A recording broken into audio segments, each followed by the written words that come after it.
नमस्कार, जागो M T व्हीमध्ये आपलं स्वागत आहे. मी आहे नॅशनल हायवेवर, नांदेड किनवट जो नॅशनल हायवे आहे त्या महामार्गावर आहे. मी इथे जी वाहनाची जी आवक जावक आहे ते खूप प्रमाणात कमी झालेली आहे.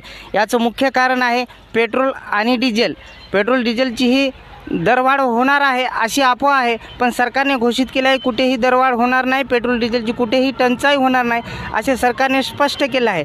तरी पण पेट्रोल डिझेलची हर पंपावर शॉर्टेज आहे, टंचाई आहे आणि लोकांमध्ये अफवा पसरलेली आहे की आता पेट्रोल डिझेल मिळणार नाही. पण सरकारने असे घोषित केले आहे की डिझेल पेट्रोल हे सर्वत्र उपलब्ध आहे, कुणीही काळजी करू नये, गॅसची सुद्धा टंचाई होणार नाही अशी सरकार काळजी घेत आहे असं सरकार स्पष्ट करत आहे. तरी पण डिझेल पेट्रोल हे पंपावर शॉर्टेज होतच आहे आणि सध्याची तशी परिस्थिती आहे.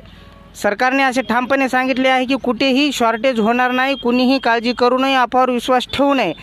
आणखी दुसरी गोष्ट म्हणजे लॉकडाऊन हे पडणार नाही असे सरकारने स्पष्ट केले आहे. लॉकडाऊनची शक्यता नाही आणि लॉकडाऊन पडणार नाही हे सरकारने स्पष्ट केलं आहे. पण विरोधी पक्ष सांगत आहे की लॉकडाऊन पडणार आहे, पण सरकार सांगते की कुणीही लॉकडाऊनवर अफवावर विश्वास ठेवू नये. मी मनोज विश्वनाथ तपासकर, जागो एम टी व्हीसाठी हिमायतनगर.